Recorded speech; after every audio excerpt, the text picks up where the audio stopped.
ఆరాధన స్టార్ట్ చేసుకుందాము. ప్రార్థన చేసుకుందాము.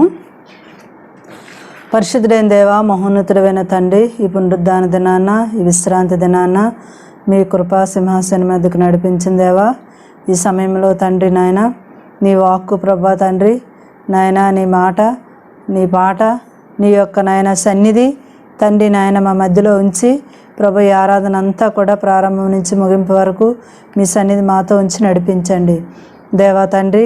ప్రియ పరిశుద్ధాత్మ దేవ, గృహాల్లో సంగముగా మరి కూడుకొని ఉన్నటువంటి మీరు మాతో ఉండండి, మీ సన్నిధి మాతో ఉంచండి పరిశుద్ధాత్మ దేవ.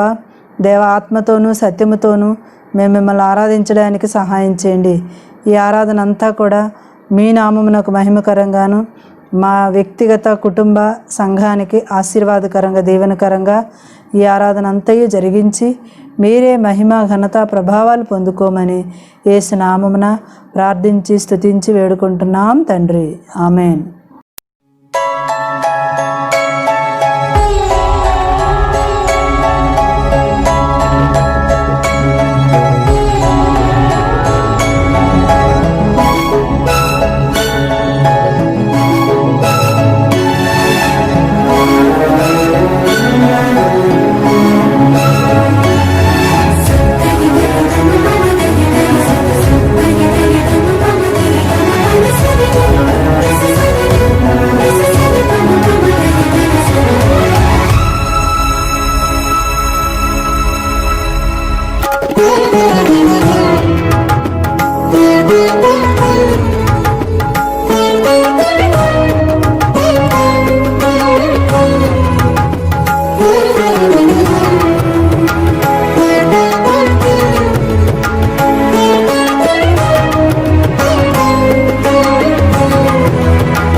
గీతమునే పాడేదా మనోహరుడా యేసయ్యా, నీవు చూపిన ప్రేమను నే మరువను ఏ స్థితిలోనైనను.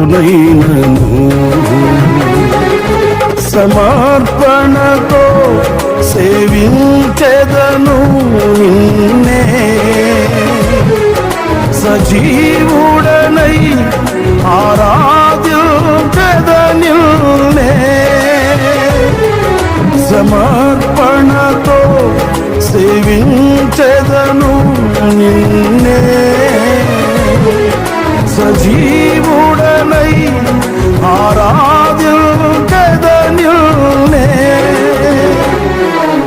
నూతన గీతము నే పాడేదా మనోహరుడా యేసయ్యా, నీవు చూపిన ప్రేమను నే మరువను ఏ స్థితిలోనైనను.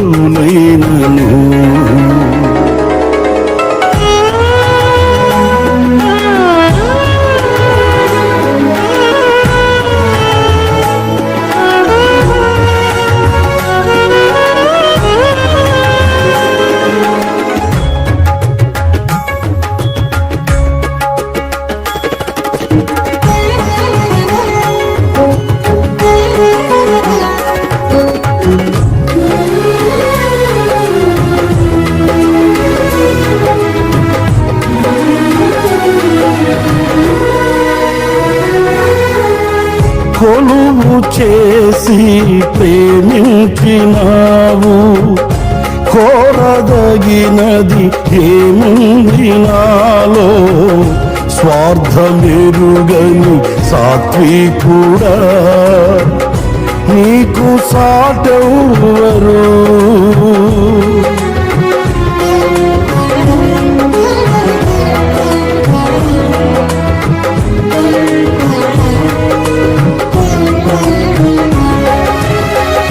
కొలువు చేసి ప్రేమించినావు, కోరదగినది ఏముంది నాలో, స్వార్థమెరుగని సాత్వికుడా నీకు సాటెవ్వరు. నీవే నా ప్రాణము, నిన్ను వీడి నేనుండలేను. నీవే నా ప్రాణము, నిన్ను వీడి నేనుండలేను. నూతన గీతము నే పాడెదా, మనోహరుడా యేసయ్యా. నీవు చూపిన ప్రేమను నే మరువను, ఏ స్థితిలోనైనను.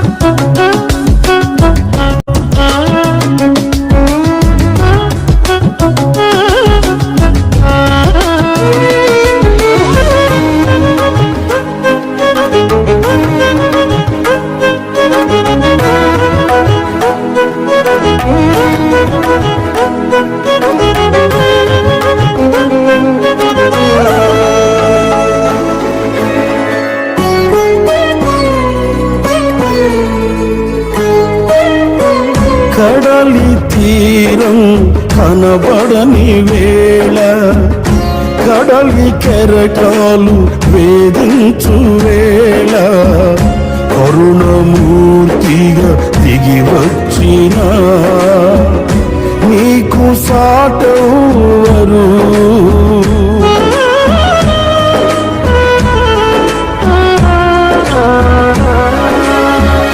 కడలి తీరం కనబడని వేళ, కడలి కెరటాలు వేధించు వేళ, కరుణమూర్తిగా దిగి వచ్చిన నీకు సాటెవ్వరు. నీవే నా ధైర్యము, నీ కృపయే ఆధారము. నీవే నా ధైర్యము, నీ కృపయే ఆధారము. నూతన గీతము నే పాడెదా, మనోహరుడా యేసయ్యా. నీవు చూపిన ప్రేమను నే మరువను, ఏ స్థితిలోనైనను.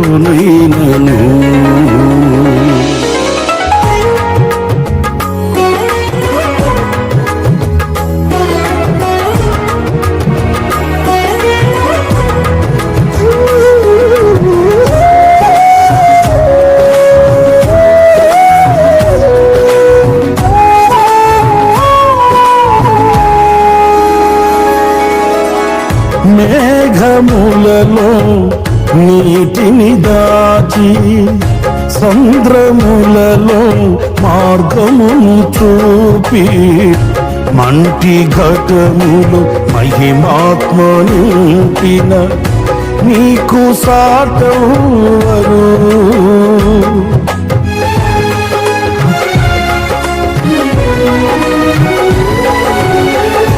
మేఘములలో నీటిని దాచి, సంద్రములలో మార్గము చూపి, మంటి ఘటములు మహిమాత్మను నింపిన నీకు సాటెవ్వరు. నీవే నా విజయము, నీ మహిమయ నా గమ్యము. నీవే నా విజయము, నీ మహిమయ నా గమ్యము. నూతన గీతము నే పాడెదా, మనోహరుడా యేసయ్యా. నీవు చూపిన ప్రేమను నే మరువను, ఏ స్థితిలోనైనను. సమర్పణతో సేవించెదను నిన్నే, సజీవుడనై ఆరాధించెదను నిన్నే. సమర్పణతో సేవించెదను నిన్నే, సజీవుడనై ఆరాధించెదను నిన్నే. నూతన గీతము నీ పాడెదా, మనోహరుడా యేసయ్యా. నీవు చూపిన ప్రేమను నే మరువను, ఏ స్థితిలోనైనను.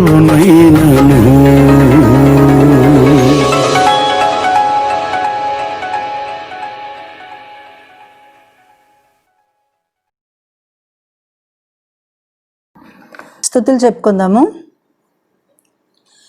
పరిశుద్ధుడు పరిశుద్ధుడని కొనియాడబడువాడా మీకు స్తోత్రం. సర్వలోక నాథుడగు యెహోవా మీకు స్తోత్రం. ఇశ్రాయేలు పరిశుద్ధ దేవా మీకు స్తోత్రం. సత్యస్వరూపయోగు పరిశుద్ధుడా మీకు స్తోత్రం. పరిశుద్ధుడును నిత్య నివాసి అయి ఉన్నవాడా మీకు స్తోత్రం. నేను పరిశుద్ధుడని సెలవిచ్చి ఉన్నవాడా మీకు స్తోత్రం. పరిశుద్ధతను బట్టి నీవు మహనీయుడవు గనుక మీకు స్తోత్రం. స్తుతి కీర్తనలను బట్టి నీ పూజ్యుడవు గనుక మీకు స్తోత్రం. యెహోవా అను నామము తెలియబడిన వాడా మీకు స్తోత్రం. యెహోవా ఈరే, యెహోవా చూచుకొనును గనుక మీకు స్తోత్రం. యెహోవా షాలేము, యెహోవా సమాధానకర్త మీకు స్తోత్రం. యెహోవా షమ్మ, యెహోవా ఉండు స్థలము మీకు స్తోత్రం. యెహోవా నిస్సి, యెహోవా ధ్వజము మీకు స్తోత్రం. యెహోవా రోహి, యెహోవా నా కాపరి మీకు స్తోత్రం. యెహోవా సిద్కేను, యెహోవా మనకు నీతి మీకు స్తోత్రం.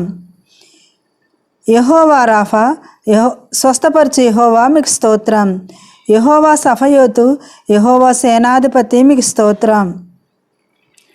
యెహోవా ఎలోహా, నీ దేవుడైన యెహోవా మీకు స్తోత్రం. ఎలోహిం, అంతటూ నింపువాడా మీకు స్తోత్రం.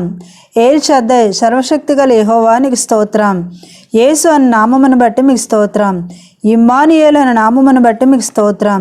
దేవుని వాక్యమైన నామమును బట్టి మీకు స్తోత్రం. నీ నామము ఘనమైనది గనుక మీకు స్తోత్రం. నీ నామము మనోహరము గనుక మీకు స్తోత్రం. పోయబడిన పరిమళ తైలముతో సమానముగు నీ పేరుని బట్టి మీకు స్తోత్రం.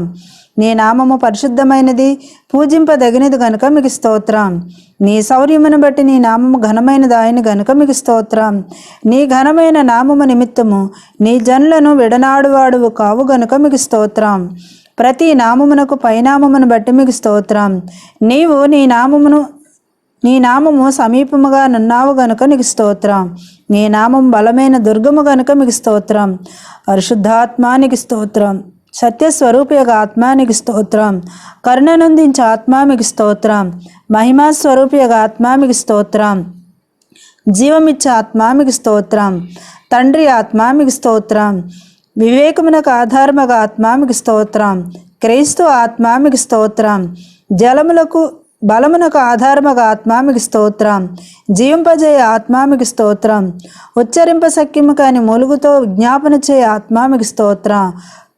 ప్రభువే ఆత్మ గనుక మీకు స్తోత్రం. నిత్యుడగా ఆత్మ మీకు స్తోత్రం. తండ్రి అయిన దేవా, కుమారుడైన యేసు క్రీస్తు ద్వారా ఈ స్తుతులు మీకు సమర్పిస్తున్నాం తండ్రి. ఆమేన్.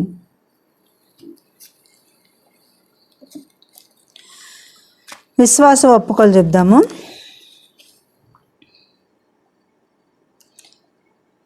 మార్కు 11:23 ప్రకారము నేను చెప్పినది జరుగును. కీర్తనలు 1:3 ప్రకారం నేను చేయని దాంతియు సఫలమగును. కీర్తనలు 1:3 ప్రకారము నేను చేయని దాంతియు సఫలమగును. సమూయేలు 2వ గ్రంథము 12:7 ప్రకారము నేను బైబిల్ గ్రంథమును విశ్వసించుచున్నాను. నేను బైబిల్ చెప్పుచున్నదో ఆ వ్యక్తిని నేనే. ఫిలిప్పీలకు రాసిన పత్రిక 4:13 ప్రకారము నేను దేనినైతే చేయగలనని బైబిల్ వాగ్దానం చేయుచున్నదో వాటన్నిటినీ దేవుని బలముతో సంపూర్ణము చేయుదును. జకరియా 14:9 ప్రకారము దేవుడు ఒక్కడే, ఆయన పేరు యేసుక్రీస్తు అని నమ్ముచున్నాను. ఆయన నావాడు, నేను ఆయన వాడును. రోమీలకు రాసిన పత్రిక 10:10 ప్రకారము ప్రభువైన యేసుక్రీస్తే రక్షకుడని ఒప్పుకొనుచున్నాను, అందువలన రక్షణ పొందుచున్నాను. యెషయా 53:5 ప్రకారము ఆయన పొందిన గాయముల చేత స్వస్థత నొందితనని ఒప్పుకొనుచున్నాను, అందువలన నాకు ఆరోగ్యము కలుగుచున్నది. యోహాను 8:36 ప్రకారము యేసుక్రీస్తు నన్ను స్వతంత్రునిగా చేసి ఉన్నాడని ఒప్పుకొనుచున్నాను. కాబట్టి సంపూర్ణమైన విడుదలను సమాధానమును పొందుకొనుచున్నాను. రోమీలకు రాసిన పత్రిక 5:5 ప్రకారము పరిశుద్ధాత్మ ద్వారా దేవుని ప్రేమ నా హృదయమందు కుమ్మరించబడి ఉన్నదని ఒప్పుకొనుచున్నాను. కాబట్టి శత్రువులను సహితము నేను ప్రేమించగలను. సామెతలు 28:1 ప్రకారము నీతిమంతులు సింహం వలె ధైర్యముగా ఉందిరని ఒప్పుకొంచున్నాను. కాబట్టి ఆత్మ సంబంధమైన యుద్ధములో ధైర్యము గలవాడనే అపవాదిని ఓడించేదను. హెబ్రీలకు రాసిన పత్రిక 13:5 ప్రకారము నా దేవుడు నన్ను విడువడు, నన్ను ఎడబాయుడు గనుక నా జీవిత ప్రతి రంగములోనూ దైవిక ప్రసన్నతను గ్రహించుచున్నాను. 1 యోహాను 2:27 ప్రకారము, యెషయా 10:27 ప్రకారము నేను దేవుని వలన పొందిన అభిషేకం నాలో నిలిచి ఉన్నదని ఒప్పుకొనుచున్నాను. ఆ అభిషేకమును బట్టి కాడి విరుగ్గొట్టబడును. మార్కు 16:17 ప్రకారము యేసుక్రీస్తు నామమున దయ్యములను వెళ్ళగొట్టే అధికారము నాకు ఇవ్వబడి ఉన్నది. కాబట్టి ఆ అధికారమును స్వతంత్రించుకొని బంధించబడిన బిడ్డలను విడిపించెదను. మార్కు 16:18 ప్రకారము రోగుల మీద చేతులుంచగా వారు స్వస్థత పొందుదురన్న వాగ్దానం ప్రకారము రోగులను స్వస్థపరిచే శక్తి పొందుకొంచున్నాను. కీర్తనలు 107:2 ప్రకారము నేను విరోధుల చేతిలో నుండి విమోచించబడి తిను గనుక ఆయన విమోచనను గూర్చి సంతోషించెదను. ఆమెన్. వాక్యపరిచయ నిమిత్తం ప్రార్థన చేద్దాము. పరిశుద్ధుడైన దేవా, మహోన్నతుడైన తండ్రి, ఈ సమయంలో ప్రభా మీ వాక్కు కొరకు మేము ఎదురు చూస్తున్నాము. నాయన, మా హృదయాల్ని మంచి దున్నబడిన నేల వలె సిద్ధపరచండి. మీ వాక్కు, మీ స్వరమును వినగలిగే, అర్థం చేసుకొనగలిగే, గ్రహించగలిగే, లోబడగలిగే, సాగిలిపడగలిగే కృపను నాకు మాకు అనుగ్రహించండి. దేవా నాయన, మీ యొక్క తండ్రి స్వరము ద్వారా మాతో మాట్లాడండి. దాసుని మీ సిలువ చాటును మరుగుపరిచి నాయన బలముగా వాడుకోండి. ఆయన నోటి నుండి వాక్కు మాటతో కాదు, పరిశుద్ధాత్మతోనూ శక్తితోనూ ఆత్మనిశ్చయతోనూ బయలు వెళ్ళడానికి సహాయం చేయండి. మాకు కావలసిన హెచ్చరిక, కావలసిన ఆదరణ, కావలసినటువంటి ప్రోత్సాహాన్ని ప్రభువా మీరు మాకు అనుగ్రహించండి. ప్రతి నాయన తండ్రి నాయన మా యొక్క జీవితాల్లో నాయన ఉన్నటువంటి ప్రతి సమస్యకు పరిష్కారం మీ వాక్యమే గనుక మీ వాక్కు నుండి సమాధానాన్ని మాకు విడుదల చేయమని మీ సన్నిధిలో ప్రార్థన చేయొచ్చు. ఈ పరిచర్య అంతటినీ మీ హస్తాలకు అప్పగిస్తూ యేసు నామమున ప్రార్థించి స్తుతించి వేడుకుంటున్నాం తండ్రి. ఆమేన్. ప్రభునందు ప్రియమైన వాళ్ళారా, మళ్ళా ఈ కాలాన్ని, ఈ సమయాన్ని ప్రభు మనం ప్రేమించి మనకి ఆయన ఉచితమైన కృపను బట్టి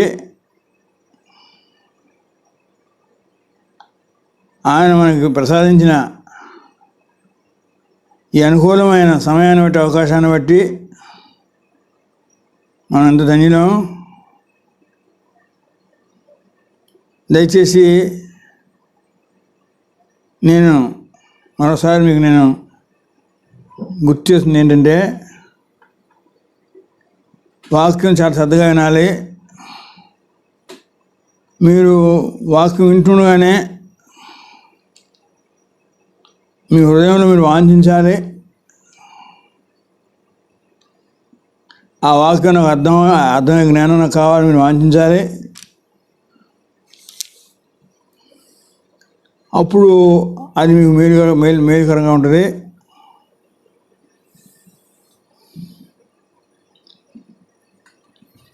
ఈ కాలం సమయం కూడా ప్రభుత్వం స్వాధీనించుకునేలాగానే అంతా ఆయన చేతి అప్పగించుకుంటూ మనం వాక్య జెండా వెళ్దాం. ఎబ్రి రాసిన పత్రిక ఎబ్రి రాసిన పత్రిక 3వ అధ్యాయం 1 నుంచి 6 వచనాలు. ఎబ్రీయులకు రాసిన పత్రిక 3వ అధ్యాయం 1వ వచనం. ఇందువలన పరలోక సంబంధమైన పిలుపులో పాలు పొందిన పరిశుద్ధ సహోదరులారా, మనము ఒప్పుకొనిన దానిని అపోస్తలుడును ప్రధాన యాజకుడునైన యేసు మీద లక్ష్యముంచుడి. దేవుని ఇల్లంతటిలో మోషే నమ్మకముగా ఉండినట్టు ఈయన కూడా తన్ను నియమించిన వానికి నమ్మకముగా ఉండెను. ప్రతి ఇల్లును ఎవడైనా ఒకని చేత కట్టబడును, సమస్తమును కట్టినవాడు దేవుడే. ఇంటికంటే దానిని కట్టినవాడు ఎక్కువ ఘనత పొందినట్టు ఈయన మోషే కంటే ఎక్కువ మహిమకు అర్హుడుగా ఎంచబడెను. ముందు చెప్పబోవు సంగతులకు సాక్ష్యార్థముగా మోషే పరిచారకుడై ఉండి దేవుని ఇల్లంతటిలో నమ్మకముగా ఉండెను. అయితే క్రీస్తు కుమారుడై ఉండి ఆయన ఇంటి మీద నమ్మకముగా ఉన్నాడు. ధైర్యమును నిరీక్షణ వలని ఉత్సాహమును తుదమట్టుకు స్థిరముగా చేపట్టిన ఎడల మనమే ఆయన ఇల్లు.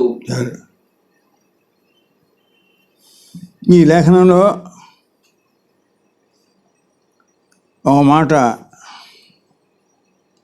నేను మళ్ళా చెప్తాను. పరలోక సంబంధమైన పిలుపు మొదటి వచనంలో ఉన్నది. పరలోక సంబంధమైన పిలుపులో పాలు పొందిన పరిశుద్ధ సహోదరులారా, ఇది మనం చదువుతుంటే చాలా శ్రేష్టమైనటువంటి ఒక పిలుపును దేవుడు మనకి ఇచ్చి పిలిచాడు. అదేం పిలుపు అంటే పరలోక సంబంధమైన పిలుపు.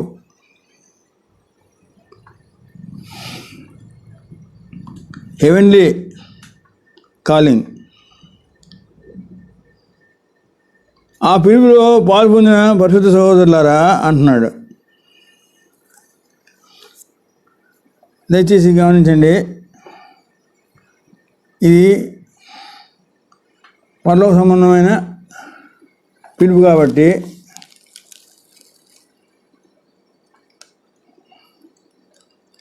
ఈ పిలుపు,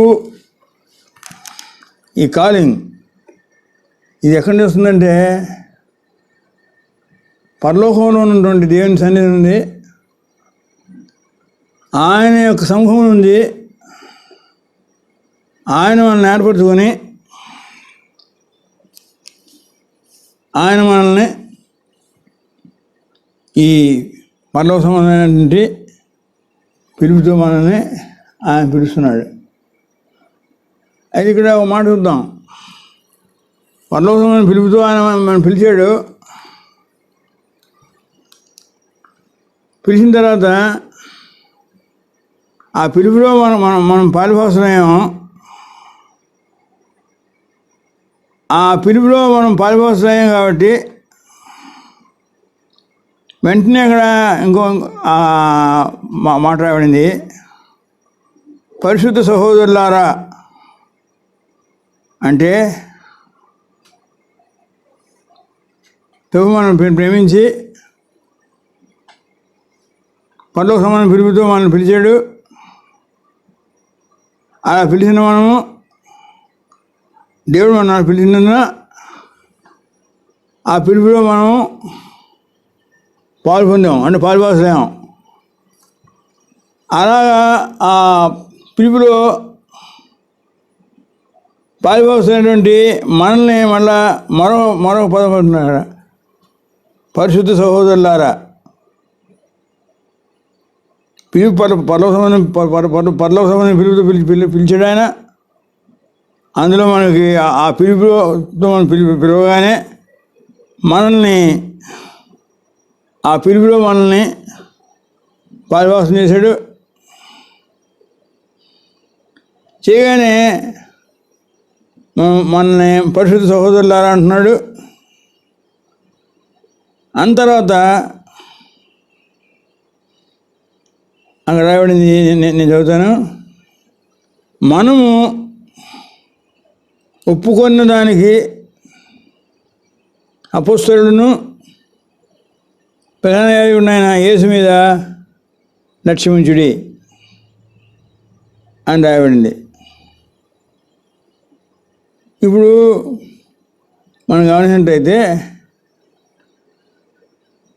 మనము ఒక సత్యాన్ని, ఒక వాస్తవాన్ని మనం ఒప్పుకుంటున్నాం, మనం అంగీకరిస్తున్నాం. అలా అంగీకరించడానికి మనం సమ్మతి తెలియజేసాం. మనం అయితే ఇక్కడ విషయం ఏంటంటే, మనం దేన్నైతే ఒప్పుకున్నామో,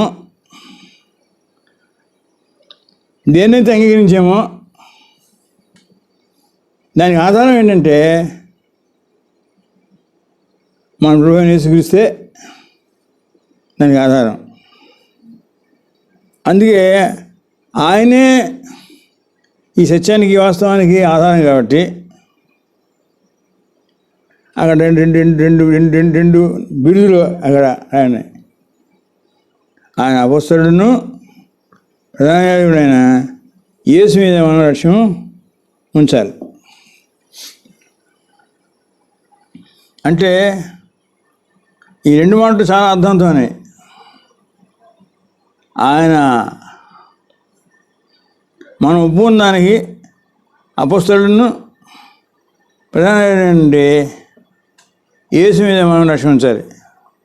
అంటే ఇక్కడ ఒక విషయం మీకు చెప్పాలని ఆశిస్తున్నాను నేను. అదేంటంటే, మనల్ని పిలుపుని బట్టి మనము ఆ పిలుపుతోనే మనం ఏమంటే ఆ పిలుపులో పాల్గొంది. మనం ఇక్కడ పరిశుద్ధ సహోదరులు అంటున్నాడు. పిలుపు, అందులో మనం పాల్గొనగానే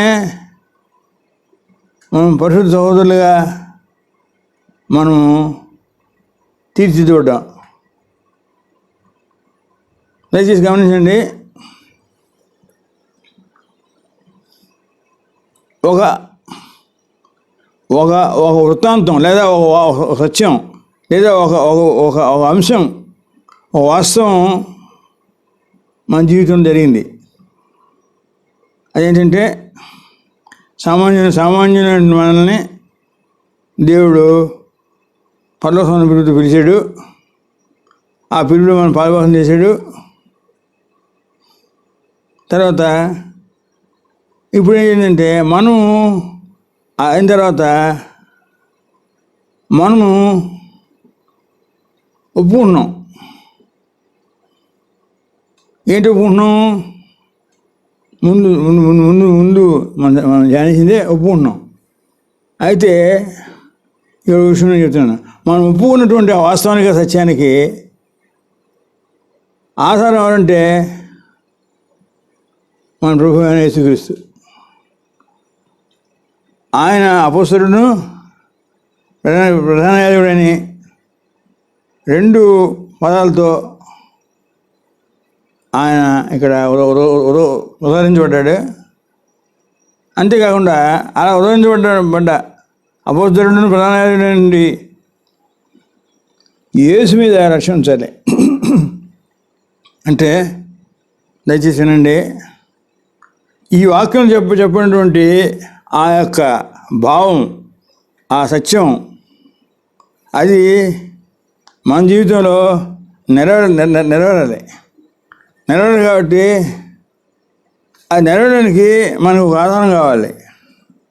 ఏదైనా సరే ఒక నెరవేరాలంటే అది నెరవేరడానికి మనకి ఒక ఆధారం కావాలి. అలాగే ఈ వాస్తవం మన జీవితం నెరవేరడానికి మనకు ఆధారం ఎవరంటే మనం ఒప్పుకున్న దానికి ఒప్పుకున్నాం, అంగీకరించాం. దానికి ఆధారం ఎవరు? యేసుక్రీస్తు. యేసుక్రీస్తు మనకి ఆధారం.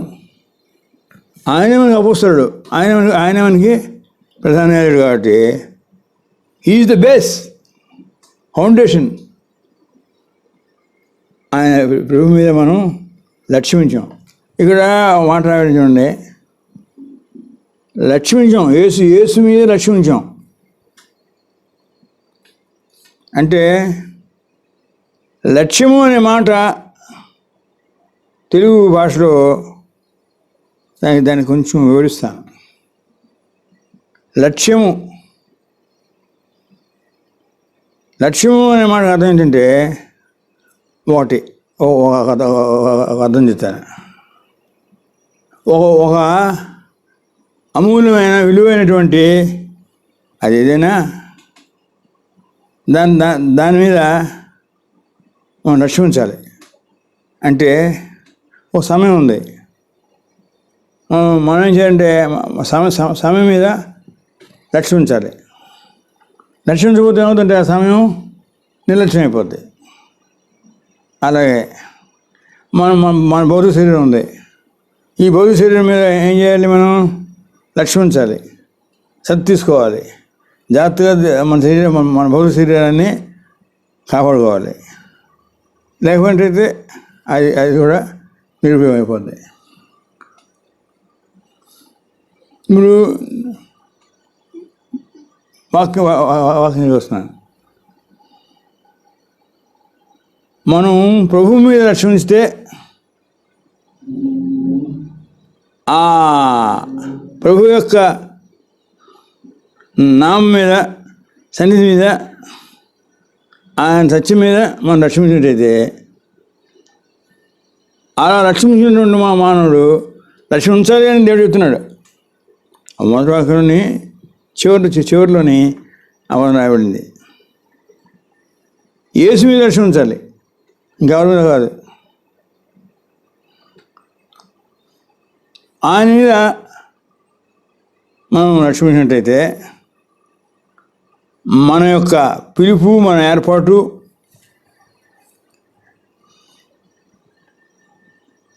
మన యొక్క జీవితం యొక్క ముగింపు,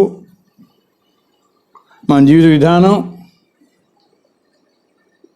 అన్నీ కూడా సక్రమంగా ఉంటాయి.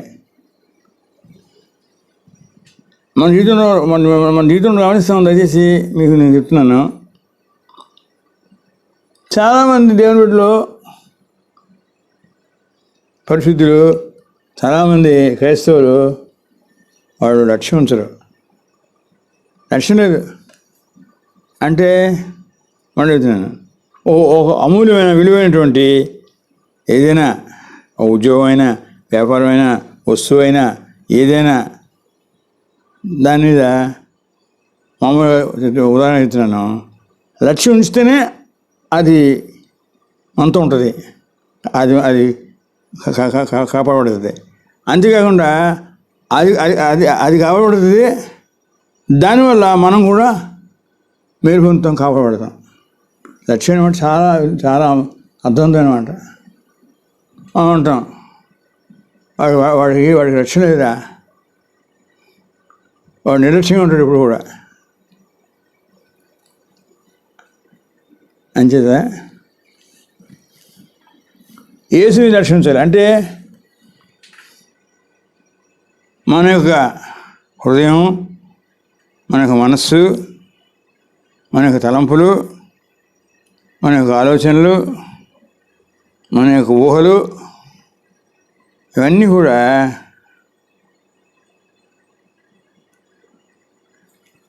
ప్రభువైన యేసుక్రీస్తు మీద మన లక్ష్యం కలిగి, ఆయన తన్యం సహవాసం కలిగి మనం ఉన్నప్పుడు మనకి చాలా మిగులుతుంది. ఎందుకంటే మన మీద ప్రతి అడుగులో కూడా ఆయనే మనకి ఆధారం, ఆయనే మనకి సంవత్సరం. చూడండి మాట చూద్దాం, ఇప్పుడు జ్ఞాపకం వస్తుంది. 1 పేతురు 2వ అధ్యాయం వెళ్దాం. అక్కడ అంటున్నా రాబడింది 24. పేతురు రాసిన మొదటి పత్రిక 2వ అధ్యాయం 24వ వచనం.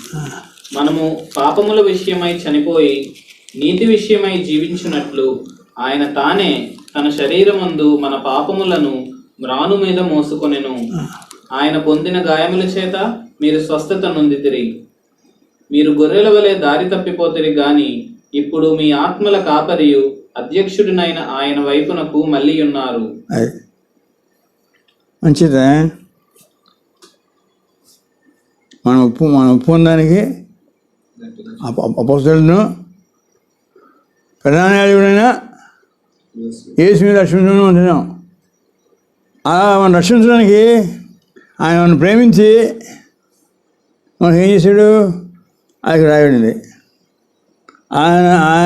ఆయన గురించి మనం చూస్తే 21 నుంచి మనం చదివితే ఆయన యొక్క అడుగుజాడలు మనకి ఇచ్చాడు. ప్రభువారు మనల్ని ప్రేమించి ఆయన రక్షించడానికి ఆయన వేసాడు. ఆయన అడుగుజాడు ఫుట్ ప్రింట్స్. చాలామంది అంటారు, చాలా మనం లెక్చర్స్ ఉపన్యాసాలు వింటుంటాం, అన్ని వ్యాసాలు చూస్తుంటాం.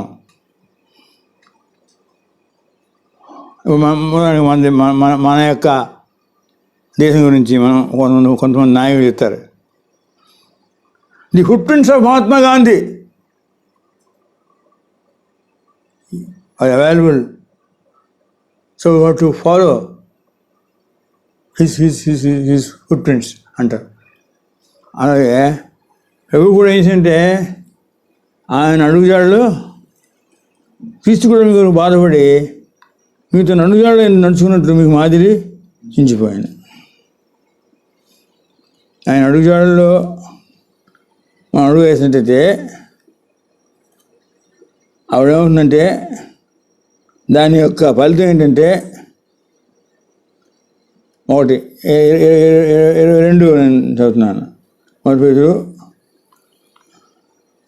2వ అధ్యాయం 22వ వచనం. ఆయన అడుగుజాడు అడుగు వేయగానే ఏమవుతుందంటే, ఎందుకు ఆయన అడుగుజాడు అడుగు వేస్తుంటే ఆయన మనం ఒప్పుకున్న మన పిలుపు ప్రకారంగా మనం ఒప్పుకున్న దానికి ఆయన ప్రధాన యాజకుడును అపోస్తుడు అన్నాడు కాబట్టి ఆయన మీద మనం రక్షిస్తాం. కాబట్టి ఆవిడేముందంటే ఆయన రక్షించగానే మనం ఏం చేస్తామంటే ఆయన మన కొరకు ఏర్పరిచినటువంటి అడుగుజాడల్లో మనం అడుగులు వేస్తాం. అలా వేయగానే ఏమవుతుందంటే దాని ఫలితం ఏంటంటే ఆయన పాపము చేయలేదు, ఆయన నోటను ఏ కపటమును కనబడలేదు. ఆయన అడుగుజాడల్లోనే మనం అడుగుపెట్టినప్పుడు దాని ఫలితం ఏంటంటే ఆయన పాపం చేయలేదు కాబట్టి ఆయన అడుగుజాడల్లోని నడిచిన వాడు కూడా పాపం చేయడు. ఆయన నోటను ఏ కపటమును కనబడలేదు. ఆయన అడుగుజాడల్లో నడిచేవాడు అలా ఉంటాడు. ఆయన దూషింపడి బదులు దూషింపలేదు. ఆయన అడుగుజాడల్లో ఆయన చంపెట్టబడి బెదిరింపగా న్యాయంగా తీర్చి దేవునికి తను తాను అప్పగించుకోను. మనము పాపము విషయమై చనిపోయి నీతి విషయమై జీవించినట్లు ఆయన తానే తన శరీరం ముందు మన పాపమును మాను మీద మోసుకున్నాను. ఆయన పొందిన గాయముల చేత మీరు వస్తుంది. మీరు గొర్రెలో దారి తప్పిపోతారు కానీ ఇప్పుడు మీ ఆత్మను కాపరి అధ్యక్షుడైన ఆయన వైపునకు మళ్ళీ ఉన్నారు. అది అంచేత దేవుడు నన్ను పరలోక సంబంధమైన పిలుపుతో పిలుస్తున్నాడు. అలా పిలిచినప్పుడు యేసుక్రీస్తుని మనకి ఆయన అడుగుజాడ మనకి ఆయన మాదిరి ఉంచాడు. తర్వాత ఇంకోటి చూద్దాం. దేవుని ఇల్లంతట్లో మోషే నమ్మకంగా ఉన్నట్టు ఈయన కూడా తను నియమించిన వానికి నమ్మకంగా ఉండిన. ఈ రెండో వాక్యం చూసినట్లయితే కన్నులు రాయబడింది. ప్రియమైన వారా, మోషేని దేవుని కుమారుడైన యేసుక్రీస్తుని అక్కడ ఉదహరిస్తున్నాడు ఈ వాక్యం, ఈ లేఖనంలో. దేవుని ఇల్లంతట్లో మోషే నమ్మకంగా ఉన్నట్టు ఈయన కూడా తను నియమించిన వానికి నమ్మకంగా ఉండెను. అంటే మోషేను ప్రభువుని. ఇక్కడ చూసినట్టయితే మోషే ధర్మశాస్త్ర సంబంధమైన పాతని ఒడంబడికి ప్రతినిధిగా ఉన్నాడు. అంటే ధర్మశాస్త్రంకి ఆయన ప్రతినిధిగా ఉన్నాడు మోషే కానీ యేసుక్రీస్తు వారు కృప సంబంధమైనటువంటి కొత్త నిబంధనకి ఆయన ప్రతినిధి. మోషే ధర్మశాస్త్ర సంబంధమైన పాత నిబంధనకి ప్రతినిధి. యేసుక్రీస్తు కృప సంబంధమైన కొత్త నిబంధనకి ఆయన స్థాపించాడు. దానికి ఆయన అంచేత ఇక్కడ చూసినట్టయితే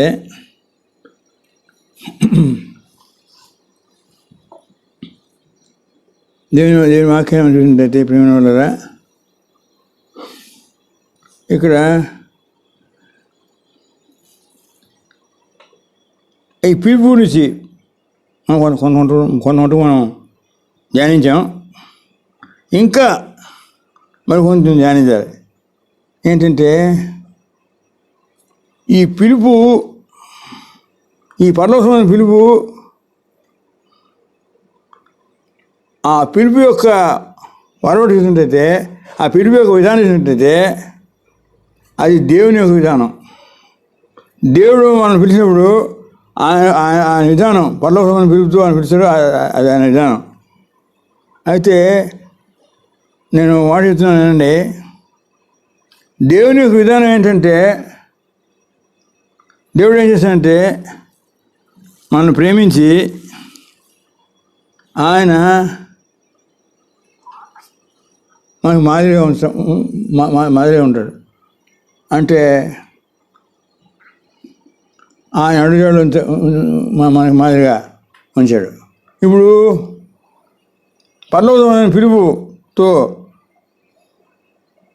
దేవుడు మనం పిలిచాడు కాబట్టి ఆ పిలుపులో ఏంటంటే ఉందో చూద్దాం, కొన్ని లేఖనాలు చూద్దాం. దయచేసి రోమా 12వ అధ్యాయం 3వ వచనం చూద్దాం. అక్కడ చూద్దాం. రోమా 12:1.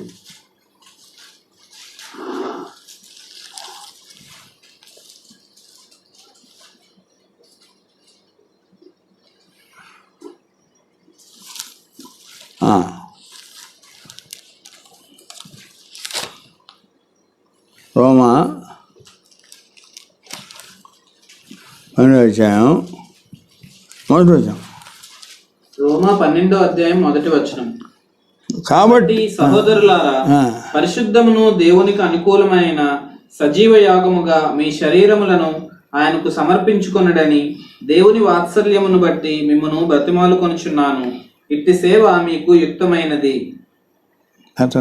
మీరు ఈ లోక మర్యాదను అనుసరింపక ఉత్తమమును అనుకూలమును సంపూర్ణమునయ్యున్న దేవుని చిత్తమేదో పరీక్షించి తెలుసుకొనున్నట్లు మీ మనస్సు మారి నూతన మొగట వలన రూపాంతరము పొందుడి. అది పరలోక సంబంధం పిలుపు, హెవెన్లీ. కానీ ఈ పరలోక సంబంధం పిలుపు గురించి మనం కొంచెం తెలుసుకున్నాం. ఈ పరలోక సంబంధం పిలుపు గురించి ఈ లేఖనం చూస్తున్నాం. ఈ లేఖనంలోని ఓ మానవుడు తన దేవుని చేత పరలోకమైన పిలుపుతో పిలువబడతాడు. ఆ పిలువబడినప్పుడు ఏమవుతుందంటే ఆ మానవుడు ఆ పిలుపుకు లోనట్టయితే, ఆ మార్గానికి ఆయన లోనట్టయితే, ఆ పిలుపులోని ఇచ్చినటువంటి త్రోవని ఆయన గమనించినట్టయితే అప్పుడు ఆ మానవుడు ఏం చేయాలి? పరిశుద్ధమును దేవునికి అనుకూలమును ఆయన సజీవ యాగముగా మన శరీరాలని దేవునికి సమర్పించుకోవాలి. సజీవ యాగంగా పరిశుద్ధమును దేవునికి అనుకూలమునైన సజీవ యాగముగా. ఇక్కడ ఆంగ్లంలో ఉంటుంది సజీవ యాగం అన్నమాట. లివింగ్ సాక్రిఫైస్ అనే పదం మనకు కనిపిస్తుంది. అంచేది ప్రియమైన వాళ్ళరా, మన యొక్క శరీరాలు మనం ఆయనకి సజీవంగా సమర్పించాలి. ఆ సమర్పించడం ఏముందంటే మమ్మలో కాదు, పరిశుద్ధంగా. అంటే మన శరీరం ఓ పరిశుద్ధమైనటువంటి సజీవంగా దేవునికి మనం సమర్పిస్తాం. దేవునికి అనుకూలమైన సజీవంగా మన శరీరాలను ఆయనకి సమర్పిస్తాం. అంటే ఇక్కడ ఒక విషయం చెప్తాను. దీన్ని ఇది అర్థంలో వచ్చిన మాట చెప్తాను.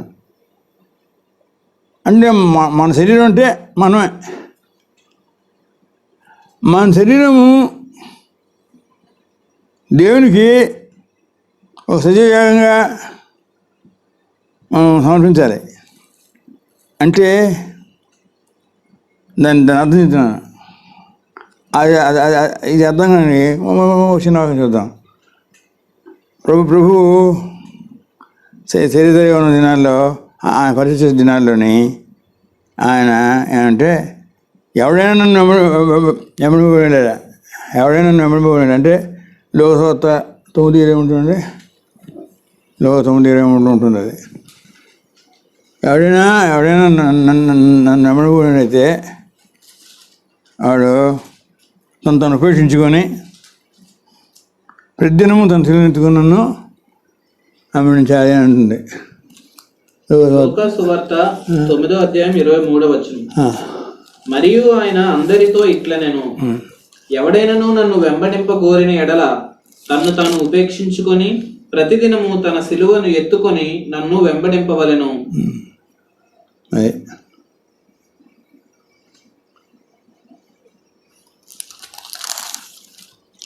మళ్ళీ చదువు. లూకా సువార్త 9:23. మరియు ఆయన అందరితో ఇట్లా, నేను ఎవడైనాను నన్ను వెంబడింపగోరిన ఎడల తన్ను తాను ఉపేక్షించుకొని ప్రతిదినము తన సిలువను ఎత్తుకొని నన్ను వెంబడింపవలెను. అంచేత ఇక్కడ మనం గమనించినట్టయితే ప్రతిదినము ఏం చేయాలి? సిలువను ఎత్తుకోవాలి. ప్రతిదినము కూడా ఆయన వెంబడించే మానవుడు,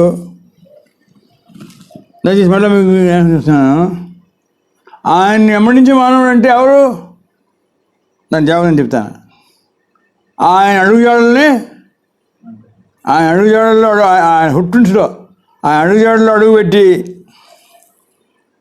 అలాగా ఆయన్ని వెంబడిస్తాడు.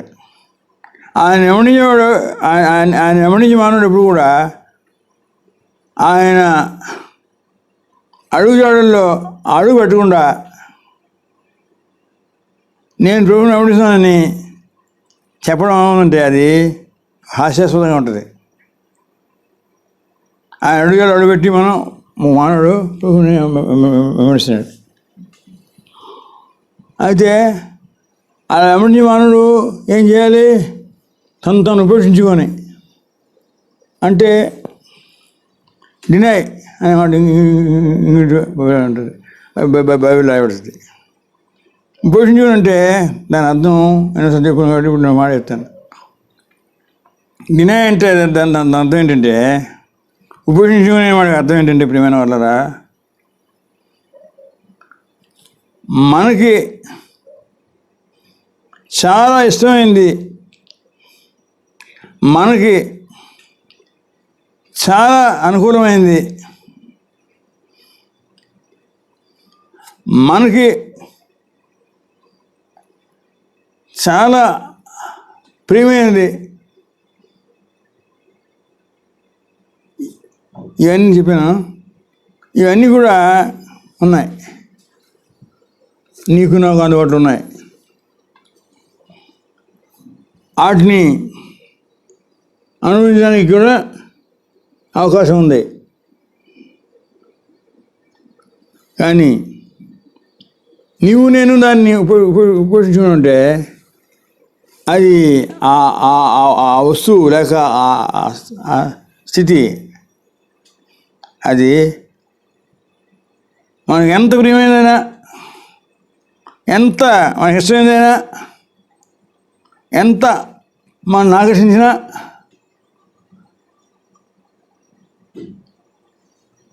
దాన్ని ఏం చేయాలి? ఉపయోగించుకోవాలి. అంటే మనకు చాలా చాలా ఇష్టం, అది లేకుండా ఉండలేం. దయచేసి మీరు మాట్లాడుతున్నాడు చాలా. ఒకసారి కొన్ని మాటలు నేను వింటుంటాను. ఏంటంటే ఆ మాటలోని అర్థం మీరు చేసినట్టే ఏంటంటే, ఫలానా వస్తువు లేకుండా నేను ఉండలేను, ఫలానా విధంగా నా టైం స్పెండ్ చేసి నేను నా సమయాన్ని నేను ఉండలేను. చాలా చాలా అంటే మానవుడికి ఎంత ఇష్టమైనా సరే, ఎంత ప్రియాజనమైనా సరే, దాన్ని ఆ మానవుడు తృణీకరించాలి, దాన్ని ఉపయోగించుకోవాలి.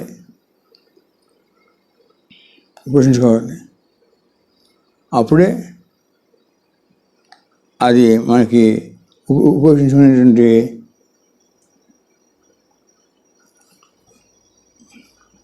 తను ఉపయోగించుకొని ప్రతిదినము తను సిలువనెత్తుకొని నన్ను వెంబడించాలి, ఉపయోగించుకోవాలి. తర్వాత ప్రతిదినము తను సిలువనెత్తుకొని నన్ను వెంబడించాలి.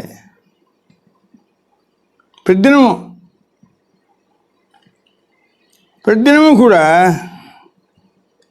ఎప్పుడైతే మానవుడు ఉపేక్షించి ఉంటాడో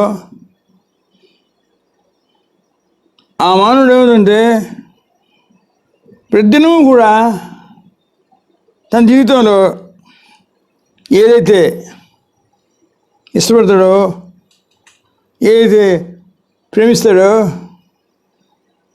దేని కొరకు అయితే తన జీవితాన్ని అంకితం చేస్తాడో,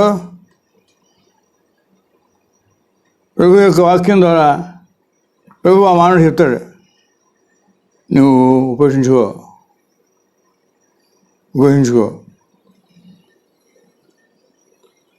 దయచేసి వినండి. ఇప్పుడు ఈ మాట అర్థం కానికి నేను బైబిల్ తీయదు కానీ తెలిసిన మాట చెప్తాను. బైబిల్లో ఒక యవనస్తున్నాడు, అతని పేరు యోసేపు. యవనస్తుడు, సుమారుగా టీనేజ్. అయితే ఆ యొక్క సన్నివేశం తెలియదు కానీ ఆ యొక్క యవ్వన కాలంలో యోసేపు ఒక గృహంలో ఒక గృహ నిర్వాహకుడు ఉంటాడు.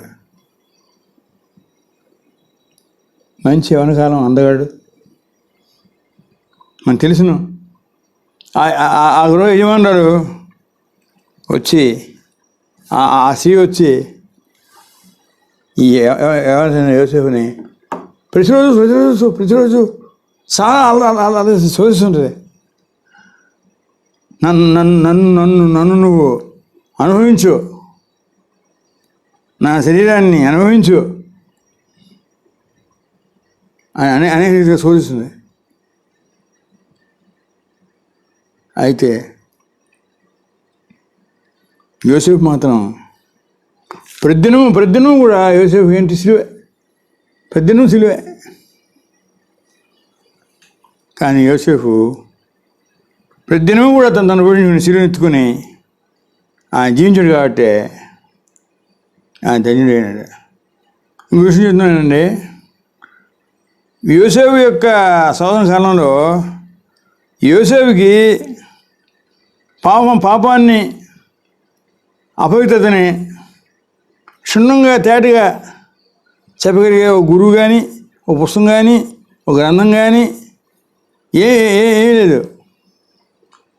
కానీ దేవుని అందరి భయంతో ఆయన మాట అంటాడు. ఆ మాటను చదువుతాను. ఆదికాండంలో చాలా ఇష్టం నాకు ఆ మాట.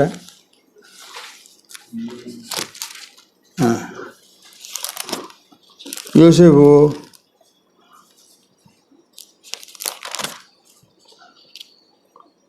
ఆదికాండం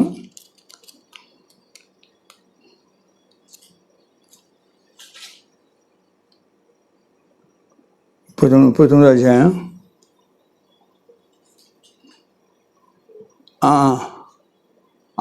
6 నుంచి. ఆదికాండము 39వ అధ్యాయం 6వ వచనం. అతడు తనకు కలిగినదంతయు యోసేపు చేతికి అప్పగించి తాను ఆహారము తినడం తప్ప తనకేమి ఉన్నదో ఏమి లేదో విచారించువాడు కాడు. యోసేపు రూపవంతుడును సుందరుడునై ఉండెను. అటు తరువాత అతని యజమానుని భార్య యోసేపు మీద కన్ను వేసి తనతో శయనించుమని చెప్పెను. అయితే అతడు ఒప్పక, నా యజమానుడు తనకు కలిగినదంతయు నా చేతికి అప్పగించెను గదా, నా వశమున తన ఇంటిలో ఏమి ఉన్నదో అతడు ఎరుగడు. ఈ ఇంటిలో నాకంటే పైవాడు ఎవడునూ లేడు. నీవు అతని భార్యవైనందున నిన్ను తప్ప మరి దేనిని నాకు అప్పగింపక ఉండలేదు. కాబట్టి నేనెట్లు ఇంత ఘోరమైన దుష్కార్యము చేసి దేవునికి విరోధముగా పాపము కట్టుకొందునని తన యజమానుని భార్యతో అనెను. చాలు. దయచేసి ఈ మాట నుండి సంఘస్థులారా, క్రైస్తవులారా, యవనస్తులారా, మీ హృదయం తెరవండి, మనసు తెరవండి.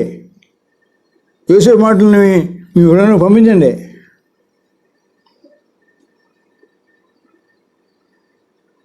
చాలా శోధన. అయితే నేను మళ్ళీ ఒక మాట చెబుతాను.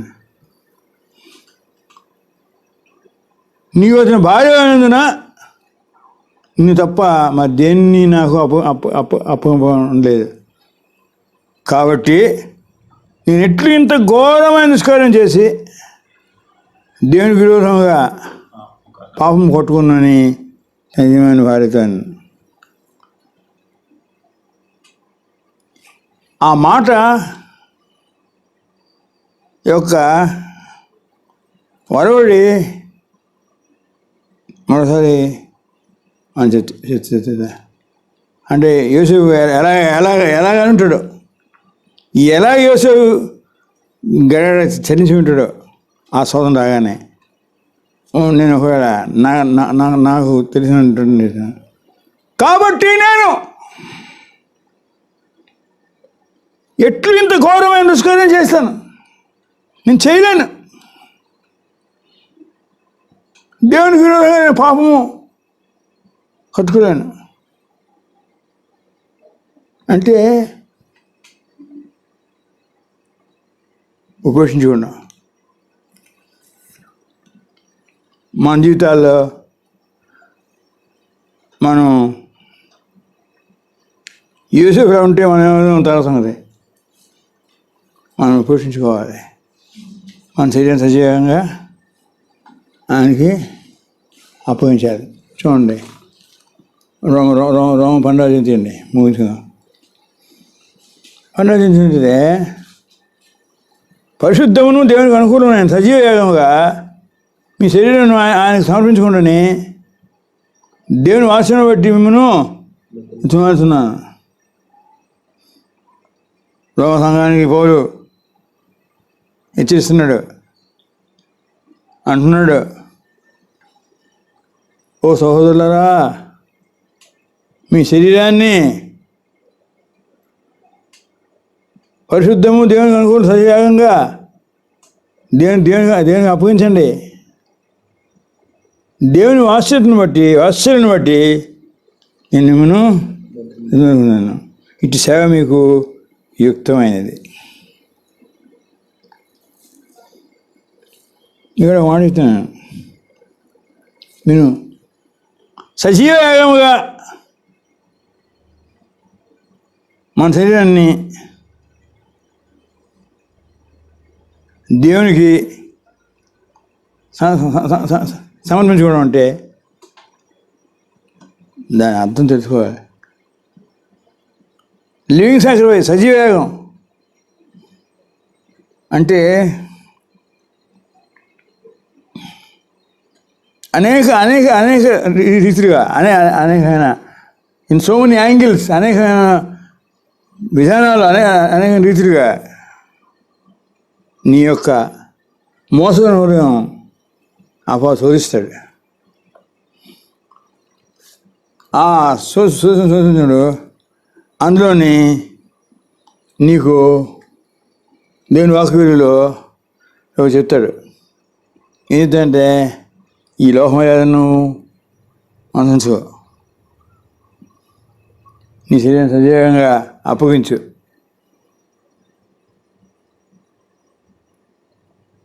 అలాగా అప్పగించడం అంటే ఏంటంటే, రెండవ చదువుతాను, 12. రోమా 12:2 మీరు ఈ లోక మర్యాదను అనుసరింపక ఉత్తమమును అనుకూలమును సంపూర్ణమునయ్యున్న దేవుని చిత్తమేదో పరీక్షించి తెలుసుకున్నట్లు మీ మనస్సు మారి నూతన మొగట వలన రూపాంతరము పొందుడి. ఇక్కడ ఈ వాక్యాన్ని కొంచెం చేసుకుని నమ్ముతుంది. ఈ లోక మర్యాదను అనుసరింపగా ఏంటి? లోక మర్యాద అంటే ఏంటి? ఈయన చాలామంది లోక మర్యాద అంటే అర్థం కాక లోక మర్యాదలోనే చూస్తున్నారు. నేను చాలా దుఃఖంతో చెప్తాను, నేను చాలా దుఃఖంతో చెప్తాను. ప్రేమ నిన్న 25 ఏట నేను ప్రభుని అంగీకరించినప్పుడు, స్వీకరించినప్పుడు లోక మర్యాద లేదు. లోక మర్యాద లేదు నాకు. లోక మర్యాదకి నాకు చాలా దూరం.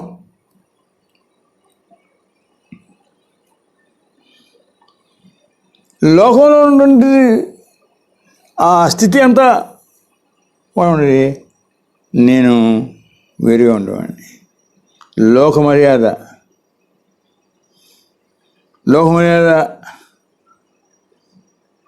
నా జీవితం లేదు. నేను ధైర్యంగా చెప్తాను. ఎవరిని కూడా ఈ లోక మర్యాద ఉంటేనే మనం ఏం చేస్తామంటే అనేక మంది పురుషుల్ని, స్త్రీలని, స్నేహితుల్ని అనేక రీతిగా అందరినీ కూడా మనం కలుపుకొని మనం జీవిస్తుంటాం. వాళ్ళని సంతోషపెట్టి జీవిస్తుంటాం. వాళ్ళ జీవిస్తాం, ఆ ప్రకారంగా మనం జీవిస్తుంటాం. కానీ ఇక్కడ నేను వాక్యం ఉత్తమమును అనుకూలమును సంపూర్ణమై ఉన్న దేవుని చిత్తాన్ని పరీక్షించి తెలుసుకున్నట్లు మీ మనస్సు మారి నూతన రూపాంతరం పొంది. అంచేత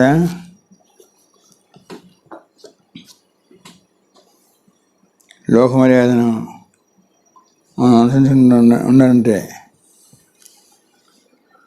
సజీవంగా మన శరీరం దీనికి అప్పగించుకోవాలి.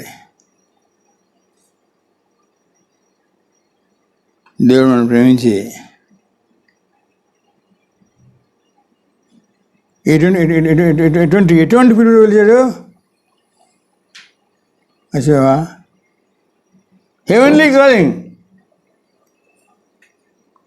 Lord has called you with heavenly calling. ఆ హెవెన్లీ కాలింగ్ దేవుడు నిన్ను పిలిచాడు. ఆ పిలిచేమంటున్నాడు, పరిశుద్ధ సహోదరులను పిలుస్తున్నాడు. ఆ హెవెన్లీ కాలింగ్ మనం విన్నట్టయితే ఆ కాలింగ్కి, ఆ పిలువుకి, ఆ పదవ సంబంధమైన పిలువుకి మనం లోనట్టయితే, మనం విజయమైనట్టయితే మనం ఏం చేస్తామంటే, ప్రభు ఎవరైతే ఏమనుడైతే ఆయన యొక్క పిలుపును, ఈ హెవెన్లీ కాలింగ్, ఈ యొక్క పర్వతం పిలుపును ఏమనుడైతే విని దాన్ని లోబడి ప్రభు యొక్క అడుగుజాడల్లోనే నడుస్తాడో వాడు ధన్యుడు. ఎందుకంటే వాడు తన జీవితంలో ప్రతిదినం కూడా తను పోషించి ఉంటాడు. ప్రభు యొక్క అడుగుజాడలను వెంబడిస్తాడు. ఓ మాట చెప్తాను వినండి. మన శరీరం అంతా, మన జీవితం అంతా కూడా రూపాంతరం చెందుతుంది. రూపాంతరం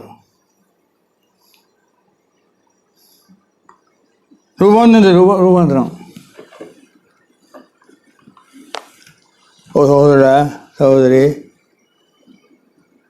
నీ జీవితం రూపాంతరం చెందిందా?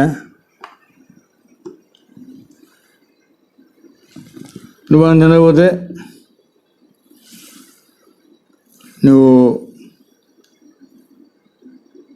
ఆ పిలుపులో లేవు.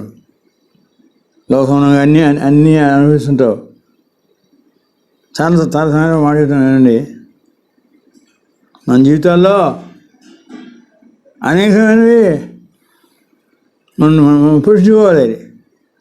కానీ వాటిని ఉపయోగించుకోకుండా మనం జీవిస్తుంటాం. వాటిని మోసం తీస్తుంటాం. వాడి గురించి పోలుంటాడు. ఎవరి పన్నెండు ఏంటంటే, మనం కూడా ప్రతి భారమును సులువ ప్రతి పాపం విడిచిపెట్టి మన విశ్వాసం కర్తవ్యం దాన్ని కొనసాగించేవాడు. ఆయన ఏసు చూస్తూ మనతో పండుగ ఊపుతూ వేస్తాడు. రూపాంతరం చెందాలి. రూపాంతరం అన్నమాట మనం చెప్పుకున్నాం అర్థం. రూపాంతరం ఒక ఇప్పుడు సీతాతిరిగా రూపాంతరించది, కానీ దాని దీనికి ఎక్కడ పోయి ఉండదు. నీ జీవితం నీ పిలుపుని బట్టి రూపాంతరం చెందాలి. ప్రయాణం చేస్తున్నాం.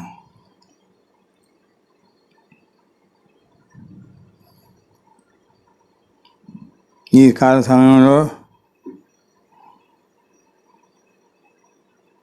ప్రభువు నిన్ను ప్రేమించి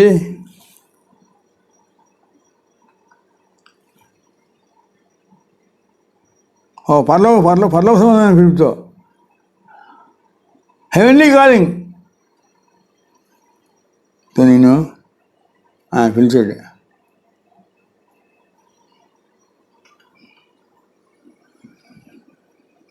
పర్లోక సంబంధమైన పిలుపుతో ఆయన పిలిచినప్పుడు ఆ పిలుపుకి ఓ మానవుడు ఆ పిలుపుని అర్థం చేసుకుని ఆ పిలుపు లోపల జీవించాలి. ఆ పిలుపు లోపల జీవించాలంటే మానవుడు ఏమవ్వాలి? ప్రభువైన యేసుక్రీస్తు యొక్క అడుగుజాడల్లో అడుగు నడవాలి. తనను ఉపయోగించుకోవాలి. పెద్దను సిలెత్తుకోవాలి.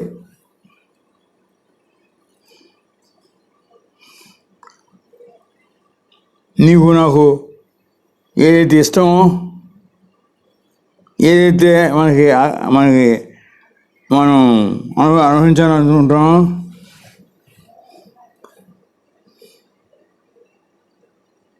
మనం ఆ ప్రధానం చేస్తుంటాం. అలాగే కానీ నిన్ను సృష్టించిన దేవుడు, నేర్పరిచిన దేవుడు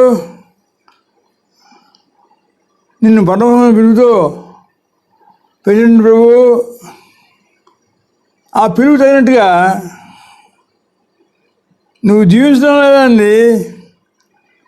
ఆయన మరుగైంది ఏది ఉందిలో. నీ సమయం ఎంత నీ సమయం అంతా దున్ని చేస్తాం సహోదరుడా, సహోదరి.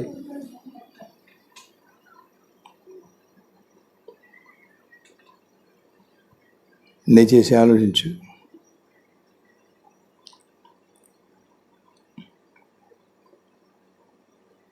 నిర్లక్ష్యంగా ఉన్నాం.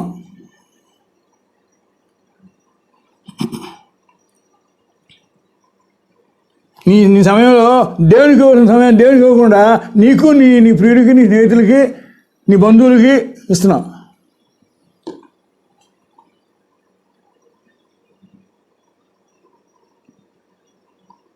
అది నీకేం అనిపించడం లేదు, ఏ మనసులో ఏం లేదు, అయిపోతుంది జీవితం.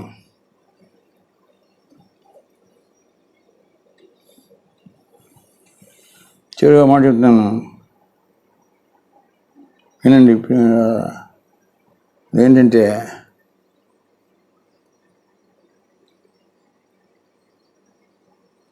నన్ను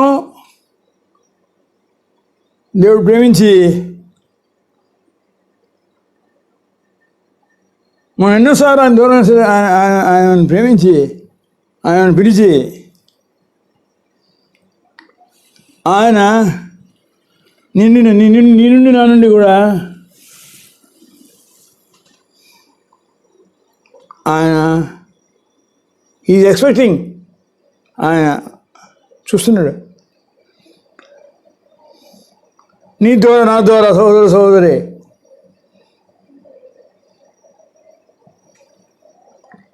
నశిస్తున్న అనేక ఆత్మలు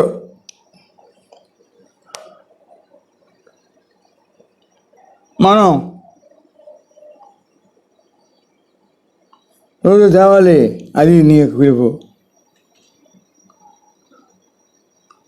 నేను చెరువు మాట్లాడుతున్నానండి. ఇది నాన్న ఈ మాట వింటున్నాను, సహోదరి విను. నీ హృదయం బదలవాలి, నీ గుండె బదలవాలి. దుఃఖంగా చేసిన నీ యొక్క హృదయంలో, నీ జీవితంలో ఉంటుంటే ప్రతి అపవిత్రత, ప్రతి పాపము, ప్రతి అవిధేయత అది నీ హృదయంలో ఒప్పించబడాలి.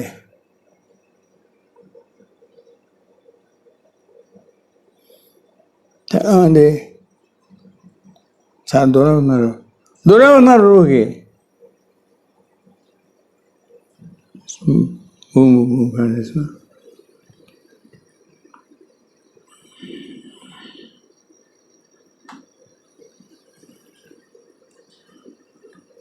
స్తోత్రం. పరిస్థితి ఏంటండి? నా ప్రియుడా, నా దేవా,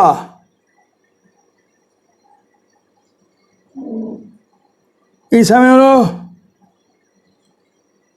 మీ మధ్యలో ఉన్నారు కనుక మీ వాక్యం ద్వారా మమ్మల్ని దర్శించారు కనుక తండ్రి మీకు స్తోత్రం చెల్లిస్తున్నాను. తండ్రి,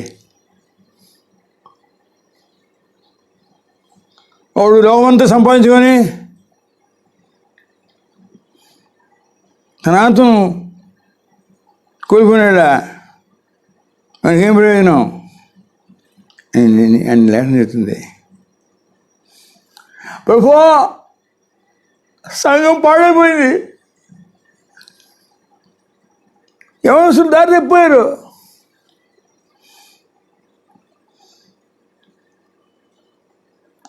తెగులు వెంటాడుతుంది. తండ్రి కనికరించి నన్ను, నా కుటుంబాన్ని, నా ప్రియులను అందరినీ కూడా దేవా, మిమ్మల్ని వెంబడించే, మీ అడుగులను వెంబడించే మమ్మల్ని అందరినీ కూడా సిద్ధపరిచి పరలోక సంబంధం పిలుపుతో మనం పిలిచావు కాబట్టి ఆ పరలోక సంబంధం పిలుపును మేము గుర్తించి ఆత్మీయ లక్ష్యం ఉంచి మిమ్మల్ని వెంబడించగలిగే ఒక ధన్యత మీరు అనుగ్రహించమని యేసుక్రీస్తు దివ్యనామంలో అడిగి వేడుకుంటున్నాను తండ్రి. ఆమేన్. ఆశీర్వదిస్తున్నాను.